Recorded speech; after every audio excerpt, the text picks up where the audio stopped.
brother? How'd that sound with the new microphone? That sounded amazing, and it's going to sound even better when we get all the other stuff hooked up with it. All the other stuff hooked up to it. All the other stuff. So, yeah, Chris has got a brand new microphone there, so we'll hopefully sound way better. Way better. Hi, I'm Mike Michaels. He's Chris Lenham. Yes. This is the Chris and Mike Show. As far as you know. Hello. As far as you know, man. As far as you know. There is swearing on the show, so be aware of that. Oh, yes. Definite swearing. Definite swearing. Probably today for sure. Well, yeah, because the fucking neighbors' cats are pissing me off, man. I put cameras up by my entryway, right? These motherfuckers, kid you not, from 11:30 until about 6 this morning, they kept piling in and out of my entryway and began shitting in my entryway in the area that doesn't have foliage.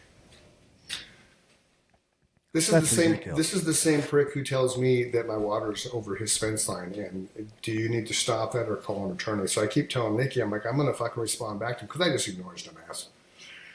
I tell Nick I'm gonna respond back to him. I said, well, as soon as you can fucking get your cats under control, then I'll get my water under control, motherfucker.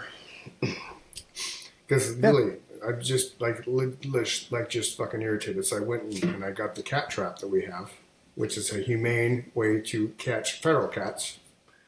And it's by my front door. And I'm going to leave it there all night. And if one of those fuckers comes and gets caught, then tomorrow I'll just go to the edge of my driveway with the cat and said cat trap and just stand there until one of those idiots shows up and decides which owner of the cat is. And I'm going to point out, okay, follow me down to Humane Society because that's where I'm taking it. So you can pay the fee to get it out. Fucking tired of cats, man. I don't have a problem. I know cats are necessary. But if a dog gets out, you call the dog pound. Right. I don't understand why if a cat gets out, you can't call the cat pound. I don't understand why cats are allowed to roam freely in neighborhoods spreading their feral cat disease, yet dogs, you let them out and it's holy shit, gotta call the pound. It's a double standard for dogs and cats, and I think this new administration should stop focusing on all the other bullshit and focus on rights for dogs. First things first. And get rid of the cats. Just saying, man. Fuck all the wars. Fuck all the wars and get the cats banned from being roaming free. Right. Because that could be accomplished right now. Like that, man. Stroke of the pen. Right. The Dogs other thing and cats equality. Exactly. The other thing I looked up, because he's got the little sign that says he's a farm. I'm a farm. Like, I have animals and shit I smell. So that got me thinking, because I'm a thinker. Yes. I spent a few hours, maybe half an hour, looking up different aspects of understanding what constitutes a farm in Arizona. So after 4 or 5 Google tags open, this is the answer. What qualifies as a farm in Arizona? Minimum qualifying requirements, boys and girls. Minimum qualifying requirements. Understand, dickhead next door has 1 acre. Has 3 goats, 2 cows, who knows how many chickens, 3 dogs, a fucking peacock, and whatever the fuck else he's hiding over there. Minimum qualifying requirements in Arizona to have a farm is 20 acres of commercial farmland field crops, 10 acres of permanent commercial crops, trees or vines, 40 animal units for commercial natural grazing livestock operation, 10 horses for commercial horse training boarding facility. So in Arizona, what qualifies as a farm is a minimum of 10 acres total. 10. You have 1. So and I think that's probably pretty common across the United States because they want to keep their, even where I live would be considered an urban area, right? You can't have cows in my backyard. They would frown upon that. So would frown for sure. And like I said, I only have 12,000 people in my town, so you have 12,000 people in your fucking neighborhood. I don't know if it's that big. We have 400 houses, so I would probably say about 12 to 1,500, depending on siblings and offspring. I was exaggerating. No, but it makes a good point though, because some neighborhoods have that. There's a Fulton Ranch community being built, and Fulton Ranch is one of the biggest home builders in Arizona. Let me brighten your day. Okay, brighten my day. I will bring you out of your doldrums, and you will find this fascinating. Just because here is how left behind people in rural areas get. Okay. When I sent you that microphone, yes, the soonest that anybody can get anything here is 1 day. That would be, oh my God, we got it tomorrow, right? Right. Okay. It popped a fucking menu down on Amazon that I had never seen before. It said, please choose your delivery time. I was like, what the fuck do you mean, please choose your delivery time? And it gave me about 18 options, not just like 4. Shit. I could have sent it to you anywhere from 10 o'clock in the morning till 10 o'clock at night. They're like, take your pick. Wow. I was fascinated. Wow. We don't get that option. They're like, we'll have it to you there Thursday if we can because you live in the middle of a fucking cornfield. See, now, when my irritation with Amazon, when I do something, when I buy something, like I got cat spikes, okay? Because I'm trying to be humane about these fucking things. I get it, man. Right. I get your frustration, but right. At the same time, I think the people that are listening will absolutely agree that, you know, it's your property. You're not fond of having cats on your property. Anybody can relate to that, right? Well, you got to do something.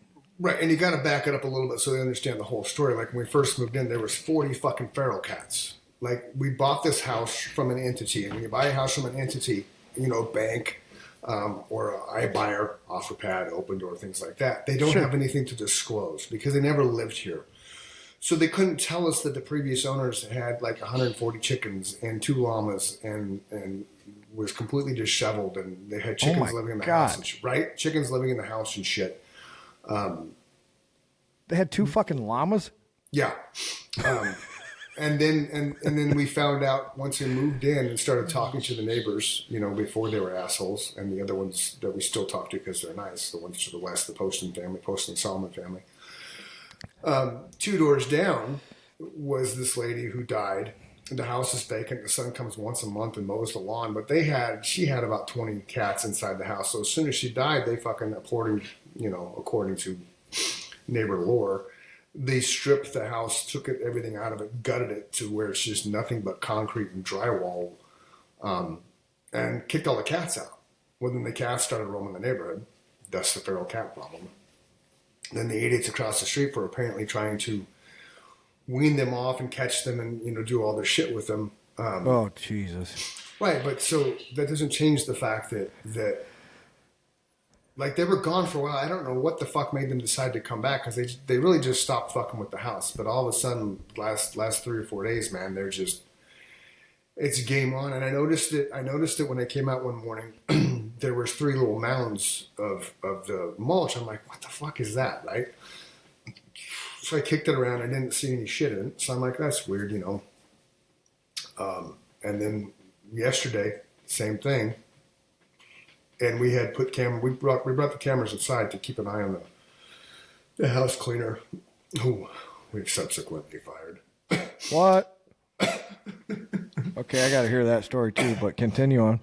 Yeah, so I put the cameras out and I watched them. And when I got up this morning, sure enough, I pulled the cameras up and there it was, man. Fucking 3 cats nonstop. I'm dropping an Instagram post tomorrow morning at 10 a.m. that shows the 2 cats in question and the video of 2 of them coming and going. And just like, what the fuck, man? And I see now Dozier, the dog. Every now and then when we go out front in the mornings, he'll go out and he'll see the cat in the corner and he'll chase him, which is fine. Do your job, dog. That's the dog's job. Chase cats. Dickhead was out 2 or 3 days ago when we walked out the front and Dozier took off at the cat and I said, good job, dog. Get him. You know, kill the cat. I'm not kill the cat. Catch the cat. Get the cat. Get the cat. That's what I said. Get the cat. And he looked our way and didn't say anything because he's a puss, but it's like, get the cat, man. Fucking get the cat out of the fucking yard. And he went up and down that Hopsy Road chasing after the cat, and he had nothing to say because he's the one that told me a long time ago, well, electrify your fence. If you don't want cats in your yard, just electrify your fence. Like, oh, okay. That's a brilliant way to approach it. So obviously we didn't do that. So we'll see what happens. I interrupted you. You said you bought the spikes. So did you put them up? I don't have them yet. They're supposed to be here by 5, and then they're like this thick. For those of you that can't see me, it's like an inch plastic spike, and they're kind of like on a 16.5 by 15.5 square plastic thing. Just sit on the ground. They can't see them because they're black. They'll blend in with the mulch, and then they'll come and they'll step on it, and they're like, meow, and then they'll go away, which is the intention of them. And they'll remember that they were there and not Right. come And back we've to used that. we've used them on we've used them on some corners of the property and shit, and that's kind of why they ended up stopping us. But now I don't know why the fuck they came back, but they came back. So so there's that. So why'd you have to fire the house cleaner? I gotta hear this story. So we're very clean people. Like our house is clean, right? The only I try thing, and be too. Yes. Yeah. The only thing that really needs to be done on a bi-weekly basis is basically sweep and mop the floors, wipe down the counters, dust everything. Windowsills, minimal. Like it's a 2,200 square foot house, but we only let them touch the master bedroom, the laundry room, my office, the great room, the kitchen. So there's really not that much shit to do. So we put cameras up because we just kind of felt this chick wasn't doing her job. And sure enough, Nikki was watching them, and the chick was mopping the bathroom floor because we had one in the master bedroom and we had one in the great room. And the great room showed the entire great room, the kitchen, everything, all the way to the front door. The one in the master bedroom showed the master bedroom all the way into the bathroom itself. This chick mopped the floor in the bathroom and then came out into the great room, continued mopping the area by the master bedroom, and they used that same little rag that she was mopping the floor with to wipe down the tabletop. No. Yeah. No. Yeah. So that was kind of the straw that broke the camel's back, because this is a company that could never be on time. They give you an hour window when they first started. They were supposed to be here between 11 and 12, and they could never show up on time. They could never show up. They'd always showed up by 12. So I said, you know what? I'll just give you an hour. Just be here by 1. That way you have 11 to 1. Just be here by 1. I'm fine with that. We'll just, and then, they would text me, we're going to be late. We're going to be at 12:30. I said, no. You can be here by 1. Just be here by 1. I'm happy with that. There's no reason otherwise. You don't have to, worry about being here all the time. Just be here by 1. Well, yesterday she shows up 1:30. Texts me at 11:42, tells me she'll be there at 1, and shows up at 1:30. So then you take the fact that we have the ghosts. So we put sea salt behind the doors and all the corners of the house when we were doing our ghost purging thing. Right. She never fucking closes the bedroom doors, so she's never vacuumed up the salt behind the door. Like underneath the TV, we have a TV stand per se. The TV's on the wall, but there's like this stand, right, where you have, you put the speaker bar on the top of it. And there's shelves. So 2 of the shelves have little man's toys and totes, and the other one has a blanket. The other one's just open. Well, the other one that was open, she never cleaned because there was still, you could rub your hand on it, and there was dust. It's like, it blows our mind. And she didn't pick up the dog bed. She swept them off around the dog bed. She didn't pick up the rugs, the real lightweight runners. She would just sweep and mop around them. I thought you were going to say she stole from you. So I'm happy to see she didn't steal from you. She didn't steal. Nikki thinks there's some slim shady shit going on. She was on the phone the entire time. Probably 75% of the time while she was cleaning, she was on her phone. Like doing this, Like that you could see on the video or whatever. Oh, yeah. Yeah, she was on her phone. Do people not realize that you have cameras up, or are yours pretty inconspicuous? We never had them inside the house because, it's kind of creepy spying on yourself. So we've Yeah, always had them outside. Right, so we've always had them outside. I do have one in the master bedroom that, Nikki wakes up in the middle of the night every now and then. They said it's on recording us, but I'm like, babe, it's only for specific reasons I turn that camera on. Now, where's my my stuff isn't here now. What happened to all my stuff on the side, man? Do me one favor real quick. Bear with me, ladies and gentlemen. I'm going to ask him to do something technical. Okay. I think there's one more thing that I forgot to tell you, and it's pretty imperative to that one. Okay. So turn your preamp down real quick and look for the button that says 48 volt. Is that highlighted? Look for the what? There's a button that says 48V. Is that in red? On my preamp thing? Yeah, on the Scarlett itself.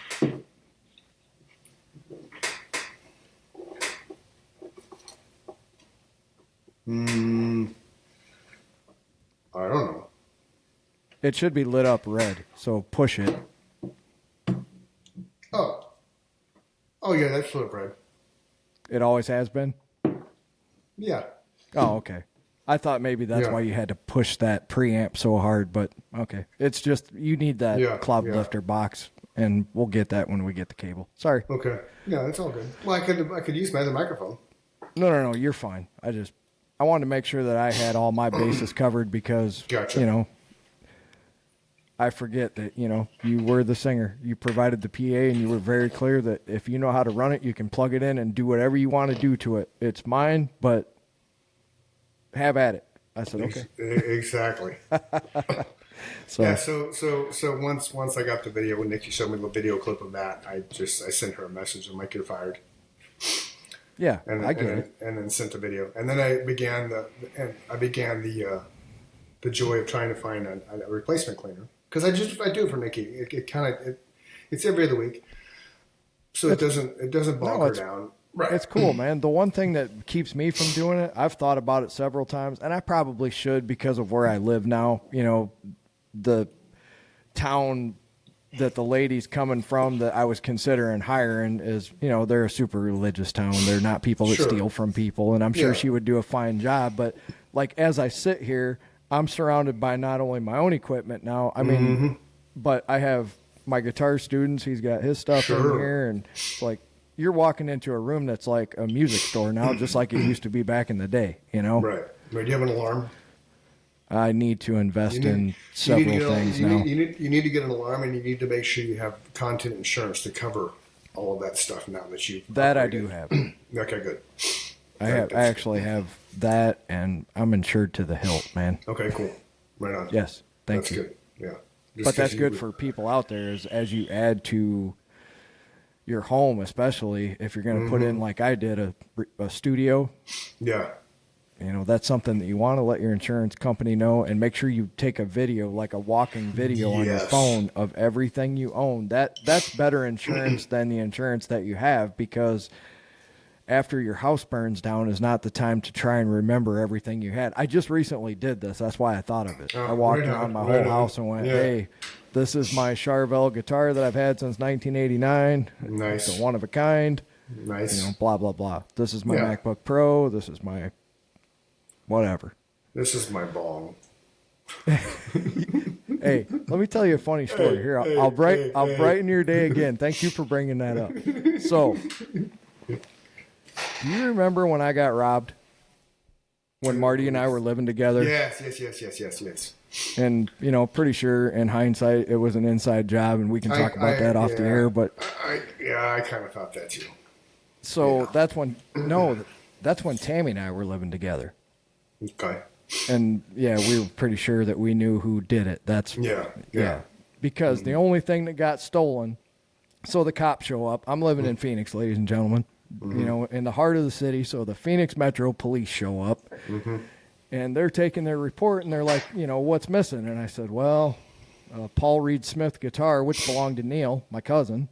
Remember that beautiful fucking Paul Reed Smith he had? After mine got stolen, he let me borrow that, plus his amp. Yes.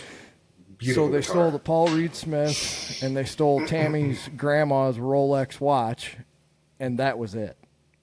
But, and my brand new ounce of weed that I had just bought, and my bong.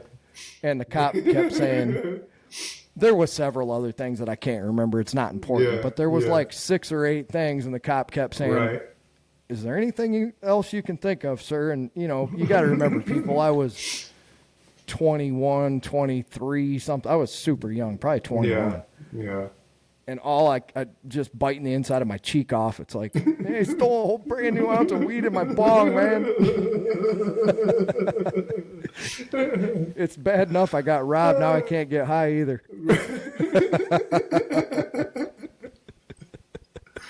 Oh, shit, right? That's funny. Yeah, that's funny.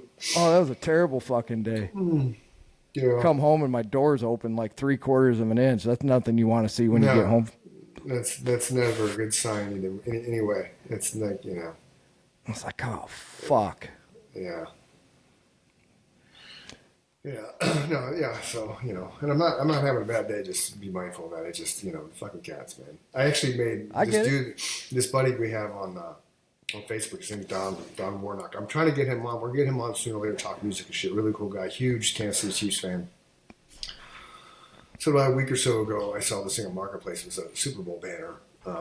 The Chiefs and the Niners, like one of those big, that you see hanging on bars and shit. So I clicked on it, and it was $50. I'm like, is this available? She's like, yeah. So I'll give you $25. I'll pick it up tomorrow. So I said, oh, okay. Nice. So I picked it up and mailed it to him. I didn't tell him when I was sending him. I have his information, I said, hey, dude, I need your address. I want to mail you something. Without hesitation, he gives me his address. I said, dude, it's not In-N-Out Burger, because he loves In-N-Out Burger, but they don't have In-N-Out Burger in KC, right? We don't either. Right. So he just messaged me today, which was fucking way cool. I'll read you what it says. Because he got it. It wasn't supposed to be there until Wednesday. So where is he? He's like, brother, hey, brother, where in the wide world of sports did you get that? Awesome. Thank you. Huge, brother DW. He calls himself DW. He's got it hung on radio as well. Boom! Exclamation points. Thank you again. Huge, pure awesome DW. So I told him where I found it, and he's like, it is epic, brother. Smiling huge today, of course. Hell yes. That's awesome, man. Yeah. Yeah, and it's, and it doesn't really do it justice. I mean, I'll show you. I don't think you'll be able to see it, but it's over a bunch. I'll send it to you. Hell, you got a phone, dude. I'll just send it to your phone. Sitting right next. One of the other things that makes me not want a million people to see what I'm surrounded by. Right. So there you go. I just sent it to you, but yeah. So he's they got your ding. So yeah, he was super stoked. And I got some stuff over the years from the Giants that that's amazing. That I've had hanging up and stuff, like when the Giants beat somebody. Yeah. Go ahead. Oh, sorry, man. To put this in perspective for people, it's about as long as a good size 4-person couch. Yeah. That's awesome, dude. Yeah, and it was probably 3 feet wide, Yep. 3 feet wide and probably 9 feet long type thing. Looks really good where he's got it hanging. Yeah, I had one from the Giants when they beat the first time they beat the Patriots. It was Subway. It was a Subway banner that was never used. I found it on eBay. Like, holy shit! And I had that for years. I just actually threw it away because it got weathered. It's been out in the barn, and I was going to hang them up on the outside of the barn, and it's just got beat to shit. Yeah, I got a bunch of posters back that Carrie had been hanging on to for fucking ever, maybe 4 or 5 years ago, and then I threw them in a closet, and then I redid all the floors, Yeah. So I had to move all that shit out so the guy could put the floors in the closet. Right. I'm opening up these posters, and it was the same thing. It's like, oh, yeah, I remember having that hanging on the wall. But now, a lot of them just have been through some too many humidity changes. Right. So I'll replace the ones that I want, and the ones I don't are just going to have to be recycled. Yeah.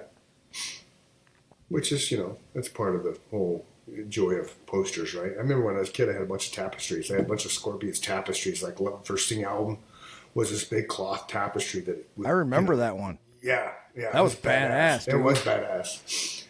I had a couple. I had 2 or 3 of their tapestries, and I've tried to find them. Not that I would do anything with them, because Nikki's not going to hang a Scorpions tapestry in the house, but it was just like, I wonder if these. You got an office, don't you? Yeah, I do. This is where I'm at. Yeah, that's what I thought. Yeah. You put it right behind you. Oh yeah. Well, I want to make something. I want to make a Chris and Mike banner to hang behind me. Well, if you do, make 2 of them, because I will. Oh, yeah. I haven't found someone to do it yet. I know you can do it. I can't wait for you to see this fucking table, dude, because it's going to be epoxy to the middle of the table. Right. Yeah. That table's going to be. It's going to be epic. It's going to be way epic. It's going to be cool. And for the people that live near me and are excited about doing the podcast, you fuckers better show up, because it's going to be epic. It will be epic. Yes, I'm going to meet Mike's neighbors. Let's go. These will be people that I work with mostly, and they're a lot of fun. Oh, right on. Oh, yeah. So we could tell stories for days. So your affinity for serial killers, as well as mine. Yes. I just stumbled on People magazine investigates surviving a serial killer. Okay. That just popped up in our local news. It's a possibility that a guy that lived within 100 miles of here might have buried a bunch of people on the side of a hill. Oh, you stop it. Yeah, I'll find it again while you're telling your story because it'll take me a second. Well, I just read that. So the first one I watched, like they started going down this rabbit hole. I'm like, this dude isn't a serial killer, man. He's just, I mean, I don't say just as just, but the way he was portraying, he was just a serial rapist. I didn't see him as anything other than a serial rapist. He was known as the dating game killer, Rodney Alcala. The reason why they call him a dating game killer, I remember that guy. Right, he was actually on the dating game. Yeah. So I remember the story. Yeah. So when I looked him up, I'm like, fuck me. So, he died in prison recently. He was 77 years old, died of a heart attack. He was sentenced to 25 years to life for 2 other murders committed. So basically, let's say he was an American serial killer and convicted sex offender who was sentenced to death in California for 5 murders committed between 77 and 79. Now, the murders that he was convicted for was after the fact that he got incarcerated for the kidnapping and rape. These were things that came out later because once he was in there, then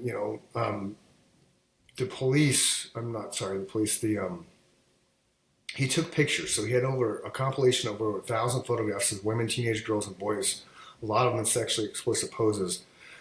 So in 2016, he was charged with the 77 murder of a woman that was identified in one of those photos. So People magazine actually released the photos, the ones that could be released that were not sexually explicit.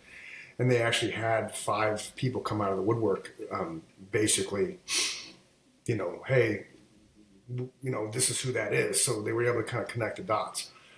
So his total convictions were battery, kidnapping, murder, probation violation, rape, and providing cannabis to a minor. Now, one of the things that he got arrested for while he was on probation was providing cannabis to a minor that he was probably going to then take advantage of. The dude was a genius in the fact that he had 140 plus IQ, kind of like Bundy. They compared him to Bundy because of his intellect. They think he has 8 confirmed victims, and they think there's 130 possible more just based on the photographs he took because they could never find anything in relation to it. But his criminal charges ended up being the 1 count of battery, the kidnapping, the violation of probation, 2 counts of rape, the marijuana, and then 5 counts of first-degree murder. And the murders were all discovered from the photos. He joined the Army and when he was 17, became a paratrooper and served as a clerk. His commanding officer noted him as being manipulative, vindictive, and insubordinate. He was disciplined several occasions for assaulting young women while in the military. In 1964, after what was described as a nervous breakdown, which he went AWOL and hitchhiked from Fort Bragg to his house in California, he was diagnosed with an antisocial personality disorder. But that's when they gave him the IQ of 135 by a military psychiatrist. He's discharged on medical grounds. Yeah. I have an update I hate to interrupt you, but I have an update while I'm looking for this story. Yeah. One of the 43 monkeys has been recovered. The other 42 are still on the run. I just scrolled by it. That's awesome. So for those of you who are following along with the 43 monkeys that escaped from the research lab, 1 has been recovered. The other 42 are still on the run. So that's lock your awesome. doors. Yeah. In South Carolina. I was getting a little dry anyway reading this stuff, but yeah, it's a trip, dude. Because I wish I could find this again because it's one of the family members, and I'll find it and I'll send it to you and we'll talk about it. But one of the family members that is still surviving swears it might be his daughter, if I remember right. Okay. Yeah, I think it's his daughter said, I'm sure my father was a serial killer and I'm sure he buried all these bodies on this hillside over around Peoria, one of those counties over there. Is it Timothy Wayne Kraser? I didn't read the story. I just saw the headline, dude. In St. Louis, a serial rapist, murderer, and pedophile who targeted women for his heinous attack victims, 11 to 72 years old. This was just dropped in August 25th, 2023. I usually take screenshots of that stuff Yeah, I just Googled it and put in your hometown and look for and hashtag serial killer. Well, there's a lot of them around Illinois. I was just looking at that too. Like, whoa, we don't want to be known for that. Well, you have a fucking crazy penal system too, man. Like, nobody wants to go for the Illinois prisons, man. Those things are always Shadow of Death in Mother's Garden. Oh, is that it with Brenda Gaffrey? No, it's okay. I'll find it again. Illinois police race to find a vicious serial killer. The first mass murderer, Richard Speck in Chicago. Here's a great story for you. I just stumbled upon, and you'll love this because it's okay. I had to save it. I'm like, as much as you and I both like sports. Yeah. So this is a baseball story. Okay. Major League MLB Throwbacks is great on Facebook. If anybody likes Facebook, or if anybody likes baseball, follow them on Facebook. MLB Throwbacks. Okay. It says on April 8th, 1984, Doc Ellis throws a no-no, which, no hitter. That's it. That's as good as it gets in baseball. Yep. This happens regularly in baseball, but they don't often happen like this, it says. Ellis claims to have been under the influence of LSD the entire game. He stated that he didn't know it was his day to pitch until after he had taken the hallucinogen. Despite walking 8 batters and striking out 6, Doc somehow found himself in baseball history. Wow. If pitching a no-hitter in Major League Baseball in a Major League Baseball game while high on acid doesn't make the list of all-time greatest moments, I don't know what would. Wow, dude. Can you imagine? Holy shit. This was Dwight Gooden? No, it was Doc Ellis. Pittsburgh Pirates. Okay. I don't remember who Doc Ellis was. I was thinking. For some reason, I heard Dwight Gooden. I don't know why. Wow.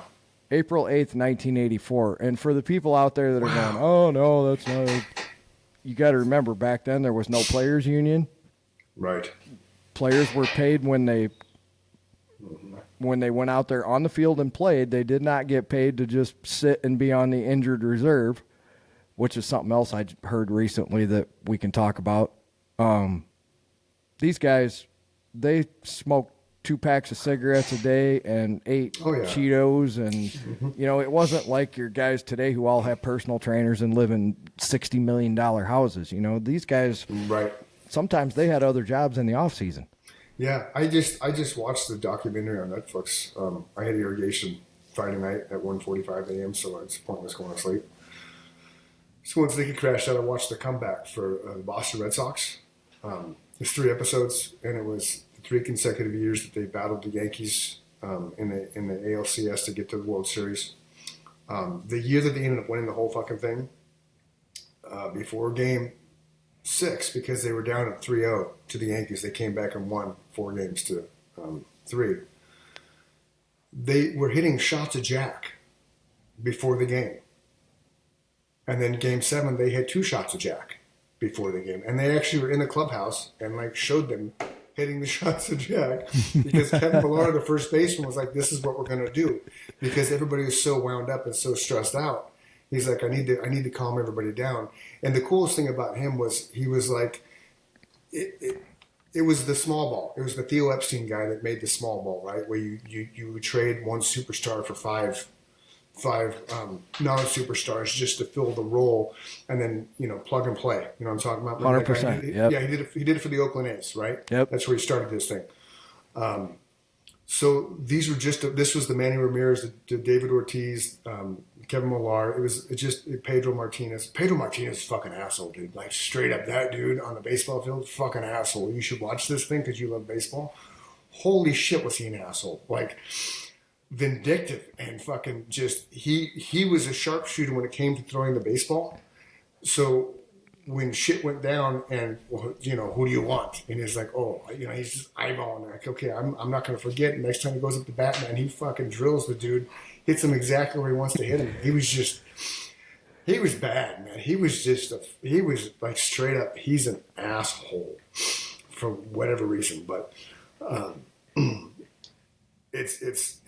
It's a really good series because it's kind of behind the scenes and and their struggles and what Theo Epstein did to the team and all that kind of stuff. And I saw I saw your ad, dude. That's pretty. I wasn't quite sure how to broach that subject on the podcast. It's not that I'm afraid to. It's just I don't know how you probably could put that into words better than I could. Well, it's kind of like the 19. I can't believe that's how they sold it. Well, they have remember the big one, The Hitachi. the Hitachi. A lot of vibrator? people don't know about that either. But this Right. was what, 1970, 71? Yeah, the Hitachi handheld. I forget what it was called though. They didn't deem it as a vibrator. They deemed it as a massage thing. Yeah, women are the one that turned it into a fucking vibrator. Don't let them kid you. Right. It's a But neck and back massager. The Hitachi was. beauty's more than skin deep, Mike. Yeah, this was supposed to massage your face and your neck. Mm-hmm. It's a fucking dildo, people. You get a mini massager. Well, here it is. You get a mini massager 4.5 inches, a regular massager 7 inches, and a deluxe massager 10 inches. But they were selling this in the JCPenney catalog, is my point. Right, and the most expensive one was $7 with 45 cents in mailing each. She's got it next to her cheek there. She does, and she's got a little ring on her finger. She's so happy. But she's very happy. Is she happy because she's married, or is she happy because she finally experienced the deep, gentle, penetrating vibrations from I battery. just need an hour in the bathroom, honey. Just an hour. So did you read it? No, that's a screenshot from Facebook. So here's the ad. Beauty is more than skin deep. A deep, gentle, penetrating vibrations from battery-operated massager soothes neck, shoulder, muscles, legs, and tired feet. Mm-hmm. Helps eliminate skin to its original. Helps stimulate skin to its original radiance. You should put this on our Facebook page. When used with your favorite creams and lotions. So you rub the vibrator on your cheeks to make them rosy, using your favorite creams and lotions. So my point is, don't let them fucking kid you. No, we didn't turn that thing into what people would consider or call today a dildo. Right. Right? Yeah. Women went fucking crazy with that thing. They're like, doesn't do shit for my face or my neck, but when I stick it in my vagina, it makes me so happy. Right? I didn't do that. You didn't do that. No. They're like, this thing ain't much of a fucking neck massager at all, but let me tell you where it does massage you. Your mom's going to have a heart attack when she listens to this episode. She's got to remember that was her mother. Right? We're talking that ad was 1970, so my mom was barely 20. Yeah, I was just born. And I wasn't even thought of. Oh, you were thought of, Mike, with the beauty isn't skin deep handheld massager. Stan. Mama Kay was not getting prepared. Trust me. No, yeah. That's just weird to think about, Can't have those thoughts. I can have those thoughts about any other woman. Yeah. Not her. Yeah, no, I agree with you. Keep it. I just think that's hilarious that is how they tried to pawn that off to people, and women were like, "Oh no, no." I think more women were like, "Oh yes," because of the discreet shipping and only 45 cents to melt. They go 10 inches, man, for $4. $4.35. They got a package. They literally have a package coming in the mail. Now the other thing that it tells you back then, you have 4.5. You have 4.5 inches, 7 inches, or 10 inches, which tells you right there back then the median size of the package was 7 inches, discreetly shipped for less than $4 or $4.35. I'm sure we'll top it, but that might be the greatest line that has ever been said on this podcast so far. They literally have a package in the mail. Yes. I just clipped it, man. I just marked the clip so we can get this back up. That's funny, dude. That was hilarious. That was very clever, Mike Michaels.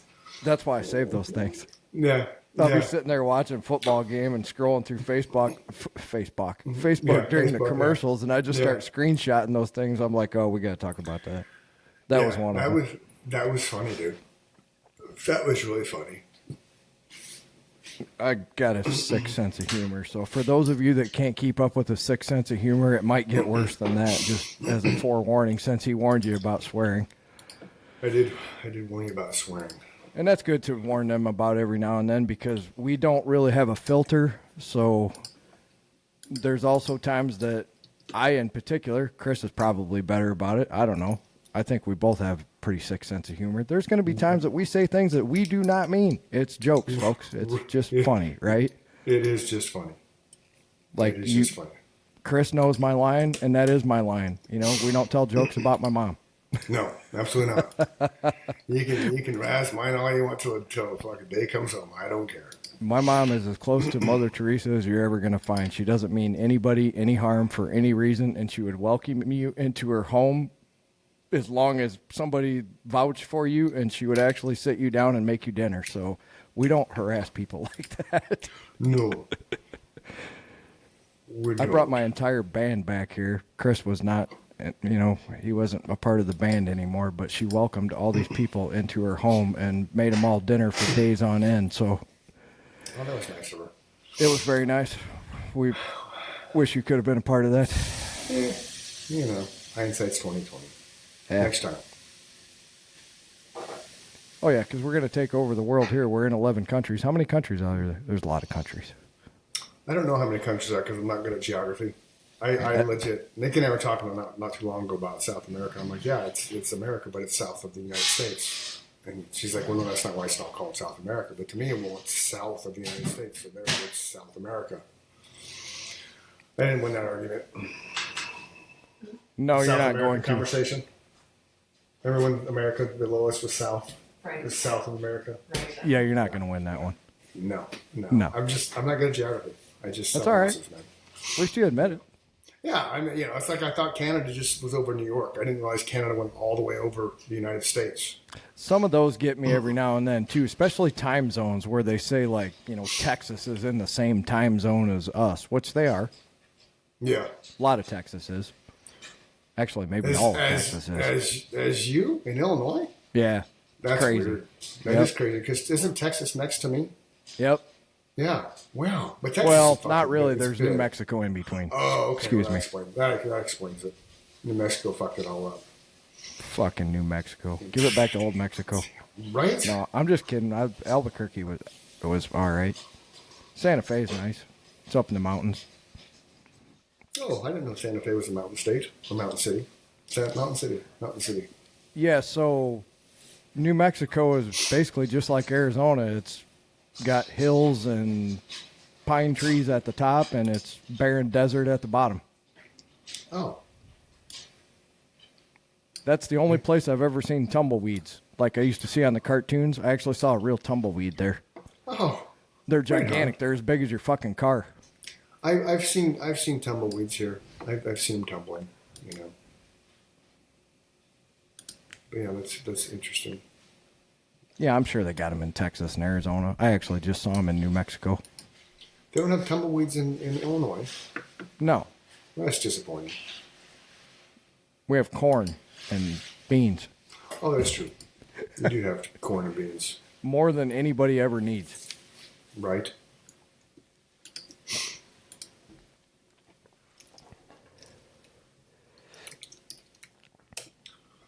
So what else you want to talk about? I fucking lost it. I never did find that story. I got to find that again. I know I saw it. Oh, I know what I the was. serial killer? Okay. Yeah, I know what I was going to ask you. Okay. So last week or the week before, I'm watching that. I do not watch the NBA, but I don't either. I'm always fascinated with Chuck. I like Charles Barkley because he speaks his mind. So Are they still doing that? Because I thought last year they were losing their stuff. Is it still on TNT? as far as I know, Okay. I just saw this YouTube clip of Barkley basically saying the NBA now has this I don't know if it's the players union that got it through or how it got enacted, but there's this deal where the players can sign up for what they call load management, right? So they work 1 day a week. What's that? Oh, are you fucking kidding me? No, because of their injuries. Oh, okay.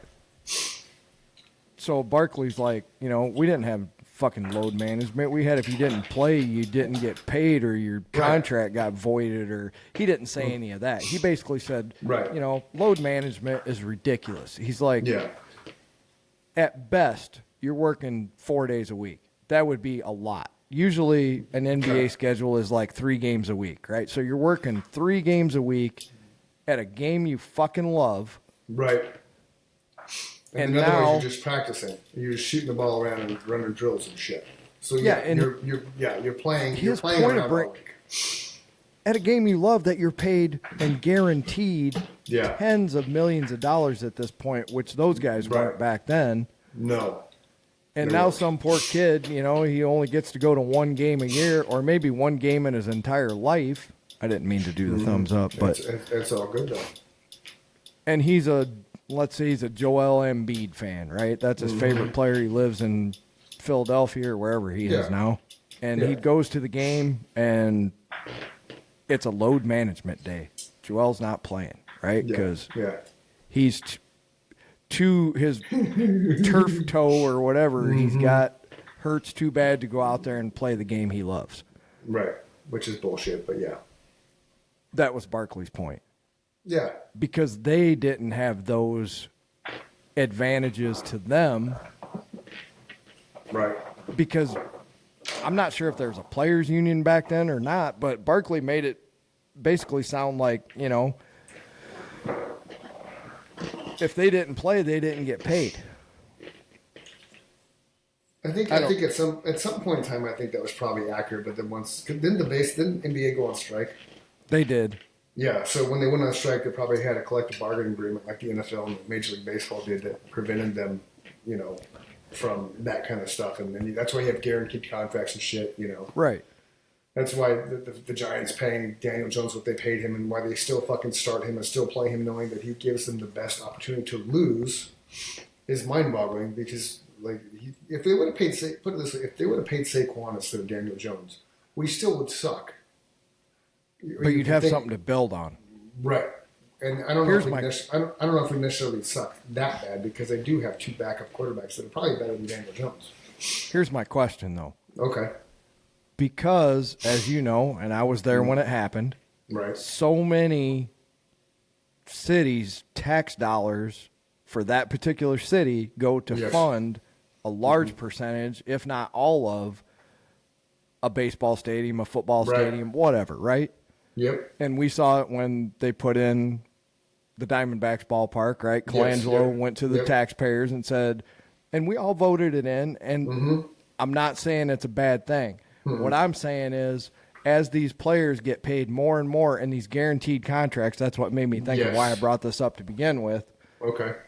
Why can we not hold them accountable on some level for if you don't play, you're penalized on some level, right? I agree.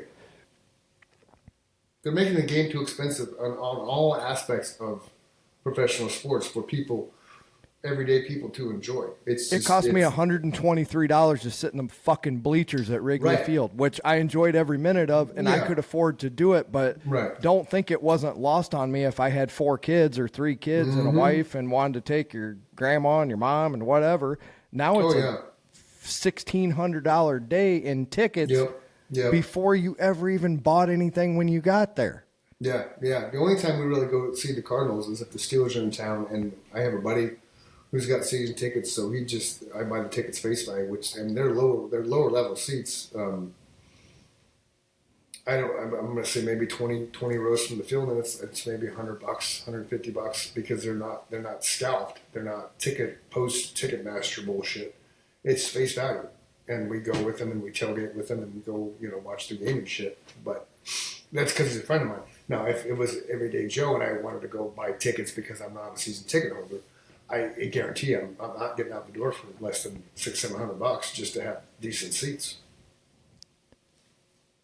And maybe if you go one step further and start evaluating the actual games themselves, I'll tell you, whatever game we were watching in the morning, was it the Giants game? Was that the morning game? That was in Germany. My mom's sitting there. She makes us breakfast on Saturday morning, which is nice. Yeah. Have some cinnamon rolls. And we had the game on. And well, you mean Saturday or Sunday? She doesn't watch, whatever day it was, Sunday. Sunday. I guess I was over there both days this weekend. Right on. I lose track of time. And I was off on Monday, so my week's all screwed up. This was my Monday. Right, okay. We record this on Tuesday, ladies and gentlemen. Surprise, surprise. I know we've told you that before, but if you're a new listener, it's Tuesday for us, and it'll be Sunday for you. So, things get confusing. Until we start dropping 2 a week, because we also record on Fridays now. Ooh. Yes, and we're going to do that. I got them both ready. Right on. But anyway, somebody who doesn't ever really watch football, her first comment, she was paying attention in and out of the kitchen. She's like, sure. I have never seen more people carted off a football game in my entire life. And my mom's watched a fair amount of football because my dad watches every game that's on TV, right? Yeah. So my point is, has that game become too violent to where you can't sustain playing the game without getting injured, and you do have to get paid, right? So this is why you see injury, okay? Because preseason doesn't exist anymore. 2-a-days don't exist anymore. Morning and afternoon pads don't exist anymore because of all the bullshit collective bargaining agreement. There's no preseason. Think about that, right? As soon as they cut the preseason, I would agree with you, right? Because now it's down except for one thing. Okay. There has been no finer athlete to step on this earth than an NFL athlete at this point. You got 300-pound guys that can run like 5-second 40s. Oh, agreed. These guys are fucking machines. Right, I don't think there's a way to not get injured in the NFL anymore. Well, yeah, but I'm looking at it as injuries happen more frequently now than they did 10 years ago because there's no preseason. Their bodies, a lot of teams don't hit But their the stride. union argued the opposite. That's why they don't. I know. But it's teams like the Chiefs are an anomaly. The Chiefs shouldn't be undefeated. We all know. I'm a big union guy because I'm a participant in it. Oh, so. I know. Absolutely. But like the Chiefs shouldn't be 9-0 because they've got so many calls this year thrown their way because of the Chiefs. It's ridiculous. The Ravens didn't get the Bengals didn't get any calls on the last play of the game when they just played the Ravens last weekend that they should have. There was face masking, hands to the face, and what defensive holding all in the same play, and the Ravens refs didn't call it. Right? Wow. So, but the Chiefs have been. They're the darlings of the NFL right now, like the Patriots used to be. Now it's the Chiefs' turn. So that when you're the darlings of the NFL, you get calls going your way, or you don't get calls that go against you because they're. I'm seriously starting to think that the NFL is very close to the fucking WWF because I think so. Here's why. Yeah. First off, from a gambling standpoint, every game except for the Bills and the Eagles didn't cover. So the Falcons fell apart. Yeah. The Lions didn't cover. The Chiefs didn't cover. Yeah. Wow. Nobody fucking covered, and the teams that you thought were going to win lost. Yeah. And then what happened? What the fuck happened last night? The Rams have been playing great football. They got all these people back off the IR. Mm-hmm. And the Dolphins have been playing like motherfucking shit. Yep. What happened? What happened was, ladies and gentlemen, over 70% of the fucking money in Vegas and on all these online betting platforms was on the Rams. No shit. Oh, yeah. Wow. Because the Dolphins were fucking 2-6 and Tua got his bell rung and he'd been playing like shit, right? I don't think Tua should be playing anymore. And from what I saw, we watched the first half and then we turned to the show we found called Carnival, which is kind of creepy, but it's cool. Carnival on Amazon Prime? Yeah, it's a great. I've watched it. It's a great series. Yeah, we're like in the 6th I got a lot of time on my hands. Yeah, like 6th episode. Yeah, and then we're watching a show called Before we're watching, and then a show called Disclaimer we're watching. And then I stumbled across the People magazine serial killer thing. all the joys of things. Yeah, and so I didn't watch the full game, but I watched some of the post-game stuff, and they were talking about how Matthew Stafford's a pocket passer, which we all know if you watch football, he doesn't like to scramble, and that was the difference in the game from the They made him move. Yeah, and they just kept blowing up the offensive line, and so many games weren't lost on the line, which is why running the ball is so important, because you make the defense respect the run and the pass, so they got to play off a little bit, and play action pass works, and Well, that was the case in the Bengals and the Ravens game too. I think I told you this, unbeknownst to me, the Ravens had the best run defense in the NFL, but ding, ding, ding, they have the worst pass defense. Right, yeah. So what did Joe Burrow do? He threw it right over the defensive line's head all game long for 6-yard passes. Yep. But the strength and weakness of the team you're playing. That's what I don't get about Daboll and the Giants. Daniel Jones can't throw the ball down the field. He consistently cannot make the big plays. So dink and dunk. Tom Brady brought the Patriots back against the Falcons because he didn't have enough time to sit back in the pocket and throw the ball. They 5-yard, 3-yard, 5-yard, 3-yard, 6-yard, 7-yard, 2-yard, 1-yard, all the way down the field from whatever it was, 31-3 halftime deficit, and came back. And but you also have to have a receiver that's capable of running that route that fast. Agreed. Agreed. Well, the Giants have elite neighbors. I was going to say, you have one. Well, Darius Slayton, too. Darius Slayton and Malik Neighbors, both of them are quick enough to do those slants and up the field. I mean, slants are one of the most underrated and most successful passing plays in the NFL because you're quick slants. I agree. Patrick Mahomes is making a living off it. Yes. So is Josh Allen. Yeah, exactly. You hop off the line, boom, 2-second throw, boom, 5-yard drop, tackle, boom, 5-yard gain, 5-yard gain, 5-yard gain, 5-yard gain. Yeah, if you do that every time, every second down, you got a first down, right? Exactly. I don't know why people overthink this shit.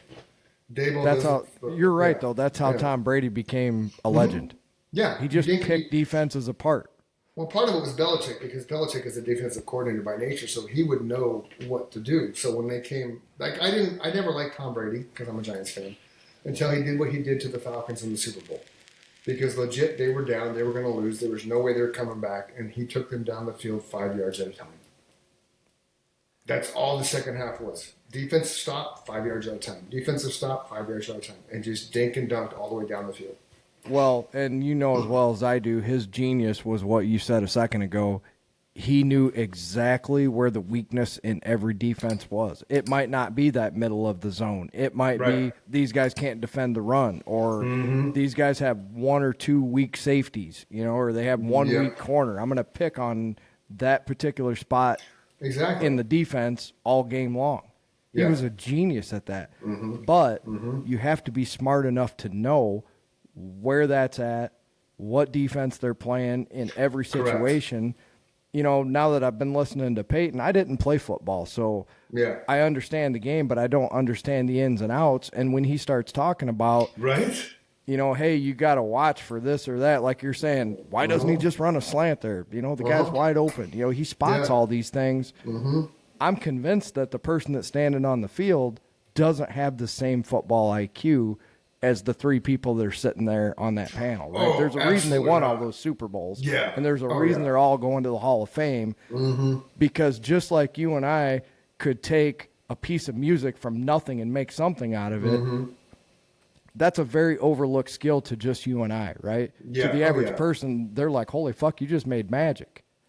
Well, so did Belichick, so did Eli, so did Peyton. They changed football history forever, whether you like them or not. You can be sitting there cussing me out and saying they all are one thing or another. I almost said they all sucked, because that's the one thing you can't say. You can't say that those three human beings sucked at what they did, because they were not only successful, they were successful at a level that very few people get to. Oh, yeah. And Belichick had rings when he was on the Giants, so he's got his 7 with New England, or 6 with New England, right? Because Tom got his 7th with Tampa Bay. Yep. So 6 with New England and 2 with New York. Yeah. The guy's got 8 Super Bowl rings. Right, which is why he needs to go back to New York, fire Daboll, go back to New York. I'm thinking he needs to become a Chicago Bear. Finish his career in New York. And where it started. Yeah, he needs to finish where he started, man. Go home. He likes being outdoors in the, Chicago winter. He likes right there on the lake with the wind blowing in. Put it this way: you have Belichick on a Manning cast, and Arch Manning is coming up. So think about the perfect storm that would be. You got a couple more years for Archie. I know. Well, Dable gets fired this year. Bring Belichick in. He's got to have a year or two to build his own little team, right? He's gonna weed the herd. Listen to the dream, ladies and gentlemen. Right? Listen to the dream. Yeah, he's gonna thin the herd, a little bit, and start plugging the players in that he knows will play for him, because that's what he does. It's systems. I also have a dream. Yeah, it's systems, and then when Arch becomes available, they're going to draft Arch. Eli's in the front office of the New York Giants, so that's going to keep the Manning legacy going. And it's Arch is not going to have Eli's not going to have an issue sharing the glory in New York with another Manning, because they're the Mannings, man.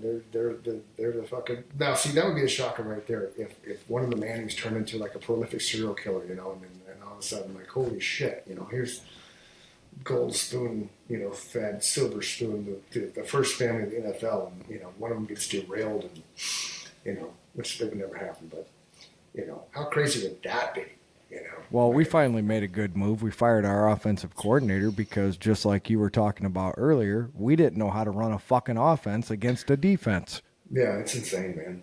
It'd be 3rd and 6 and you throw a 2-yard pass. What the fuck? Do you realize that you're 4 feet short, right? And there's 2 guys standing in front of you. Yeah.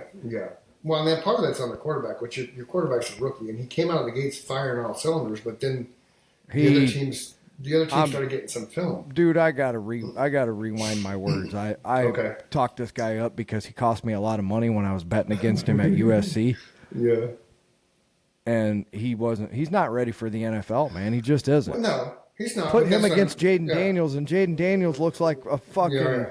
He looks cooler than any cucumber you've ever seen in your entire life. Right. He's like, I've done this my entire life, right? That's what they've said about him. Is he's got that Eli mentality where nothing affects him. Oh shit! Caleb has flashes of brilliance, but the rest of him is just...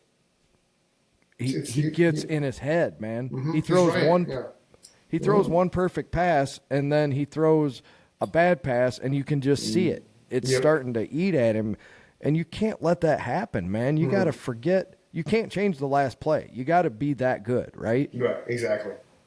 So I threw an interception. I'm going to try not to do that on the next drive, right? Right. But to me, being a student of human nature and watching his body language, he seems like it just builds and eats at him as the game goes on. Yeah. Where even though Jaden lost that game against the Steelers the other day, that fucker never gave up, and I never saw him get rattled.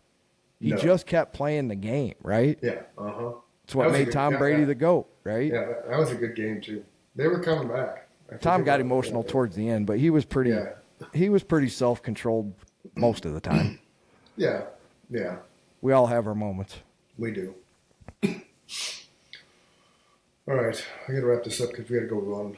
Sorry it took me so long to get on today. It was weird. You don't ever have to be sorry, brother. This is an extracurricular activity that we love, and we're thankful that people actually like to listen to it. And I get a lot of compliments that we're actually good at this, which, not surprising to you, but sometimes things are surprising to me because, as we discussed in the very beginning of this podcast, if you go all the way back, I pretty much think everything I do sucks. So that's just mine.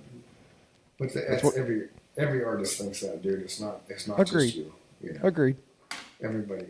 Yeah, so I'm very thankful for all the people that stop me, that know me, that say they enjoy listening, and like you can almost see it's a little bit of a surprise on their face. And trust me, I'm just a surprise. So we're happy that you're out there listening, and keep it up and share with your friends. And we're gonna let Chris go do his healthy activity that we're keeps him sober. We're training for a marathon. We signed up for the Marine Corps Marathon in October of 2025. It's the 50th running of the Marine Corps Marathon. Yeah, we've done the half there. I've never done the full. This will be my first full, and it'll be Nikki's first full marathon. So, baby stepping it. Right on. Yeah. All right. I'll get some mic cables. We're going to have a special guest Friday, which will be fun. A little Good News Arizona. Kind connection. I guess that's the word. It's a connection to Good News Arizona. It's going to be fun. I'm looking forward to it. It'll be fun because he asked me, he's like, is there scripts? I was like, no, man, we just run off the cuff, and he just started laughing because he knows what that means. Oh yeah, he just knows what that means. Tell him to bring his A game. There's no filter here. He just brings himself, man. He's used to, with 106 episodes of Good News Arizona. He knows he's in for something. It's just, as Chris said on one of our reels one time, Mike's really into the analytics, but I'm just here for a good time. So exactly. I've kind of become here just for a good time here lately myself. So yeah, no, me too. And I'm gonna move it all out in the other room too, so we'll have a better space. Ambiance. Yes. Yes. And it's just thinking about it. It'd be hard to have him and I sitting right here in this little space. So we'll open it up to the great room. We'll rock it out. We'll figure it out. But I'll get my cables and shit. I'll bug you if I need some help with stuff. But otherwise, we'll get dialed in, and there you go. I got your back, brother. Yeah, we may do a trial run, you and I, Friday morning, just to make sure I got everything hooked up right before he gets here. Sounds good. Cool. I'll see you Friday. Thank you, everybody, for listening. Thank you, everybody. Don't let the bad days win. And that's right. Send me all your hints and tips on how to get rid of the cats. Yes, please help him with his cat problem if you can. In a nice, humane way. Humanely, yes. We're not sadistic here. We're not sadistic. They're just fucking asshole cats with the fucking asshole neighbors. Have a great rest of your day, brother. You too, my friend. I'll see you later. Love you. Love you too. Peace. Peace.